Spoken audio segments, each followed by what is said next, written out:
എല്ലാവർക്കും സുഖമല്ലേ?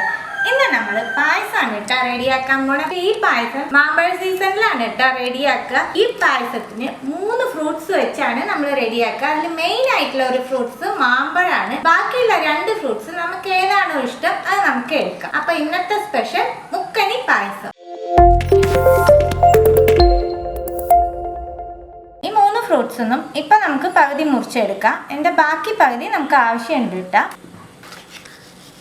ആപ്പിളിൻ്റെയും മാങ്ങയുടെയും തൊലി കളഞ്ഞ് എടുത്തിട്ട് വരാം. 3 ചെറുതായിട്ട് മുറിച്ചെടുക്കാം. മുറിച്ചെടുത്ത ഫ്രൂട്ട്സ് ജാറിലേക്ക് ചേർക്കാം. ഇതിലേക്ക് 1 ടീസ്പൂൺ പഞ്ചസാര ആഡ് ചെയ്യുന്നുണ്ട്. 1/4 കപ്പ് കാച്ചി ആറിയ പാൽ നല്ല ഫൈനായിട്ട് അരച്ചെടുത്തിട്ട് വരാം. 1/4 കപ്പ് ചെറുപയർ പരിപ്പ് എടുത്ത് റോസ്റ്റ് ചെയ്ത് വെച്ചേക്കണതാണ്. നമുക്ക് കഴുകി എടുത്തിട്ട് വരാം. 1/2 കപ്പ് ജവ്വരി അരമണിക്കൂർ കുതിർത്തി വെച്ചേക്കണതാണ്. ഇതിൻ്റെ വെള്ളം കളഞ്ഞ് എടുത്തിട്ട് വരാം. ജവ്വരിയും പരിപ്പിലേക്ക് ചേർത്ത് കൊടുക്കാം.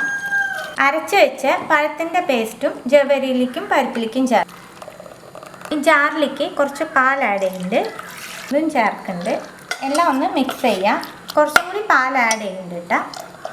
ശരിക്കും ഇപ്പോൾ 3/4 കപ്പിൻ്റെ അടുത്ത് പാല് വേണ്ടി വന്നിട്ടുണ്ട്. ഇതിലേക്ക് ഞാൻ 1 സ്പൂൺ ഇട്ട് കൊടുക്കുന്നുണ്ട് കേട്ടോ. തിളച്ച് പൊന്തി പോവാണ്ടിരിക്കാനാണ്. നമുക്ക് അടച്ച് 3 വിസിൽ വിട്ടെടുക്കാം. 4 അച്ച് ശർക്കര എടുത്ത് ഗ്രേറ്റ് ചെയ്ത് വെച്ചേക്കണതാണ് ഉരുക്കാൻ എളുപ്പത്തിന് വേണ്ടിയിട്ട്. ഇതിലേക്ക് 1/4 കപ്പ് വെള്ളം ചേർക്കുന്നുണ്ട്.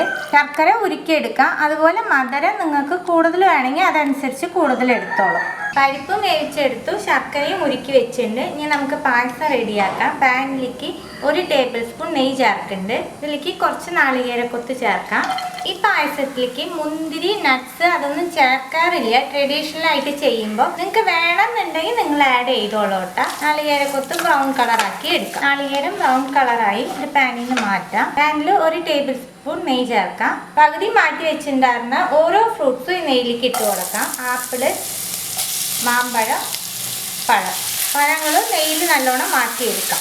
പഴങ്ങളൊക്കെ നെയ്യിൽ നല്ലോണം വാട്ടിയെടുത്തു. ഇതിലേക്ക് നമ്മൾ വേവിച്ച് വെച്ചേക്കണ പരിപ്പും ജവ്വരിയും ചേർത്ത് കൊടുക്കാം.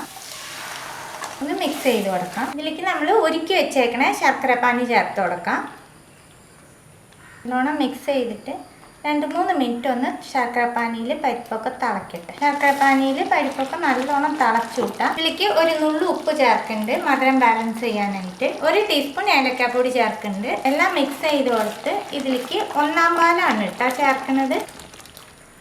1 മീഡിയം സൈസ് നാളികേരം എടുത്ത് നല്ല കട്ടിയുള്ള പാല് 1/4 പാൽ എടുത്തേക്കാണ്. ഇനി നല്ലോണം ഒന്ന് മിക്സ് ചെയ്ത് കൊടുത്ത് ചൂടാക്കി എടുത്താൽ മതി, തിളപ്പിക്കണ്ട. നാളികേരപ്പാല് നല്ലോണം ചൂടായി വരുമ്പോൾ ഇതിലേക്ക് നമ്മൾ വറുത്ത് വെച്ചേക്കണ നാളികേരക്കൊത്തൊക്കെ ചേർത്ത് കൊടുക്കാം. മിക്സ് ചെയ്ത് കൊടുത്ത് ഫ്ലെയിം ഓഫ് ആക്കാട്ടെ. അത്രയേ ഉള്ളൂ പായസം. സിമ്പിളായിട്ട് റെഡിയാക്കാൻ പറ്റുന്ന ഒരു പായസമാണ്. എല്ലാവർക്കും ഒരുപാട് ഇഷ്ടമാവും കേട്ടോ. നല്ല വെറൈറ്റി ആയിട്ടുള്ള ഒരു പായസം കൂടിയാണ്. തീർച്ചയായിട്ടും ഈ മാമ്പഴ സീസണിൽ എല്ലാവരും ട്രൈ ചെയ്ത് നോക്കണം. ട്രൈ ചെയ്ത് നിങ്ങളുടെ ഫീഡ്ബാക്ക് ഒക്കെ അറിയിക്കാം. പുതിയൊരു റെസിപ്പി ആയിട്ട് അടുത്ത വീഡിയോയിൽ കാണാം. See you. Bye.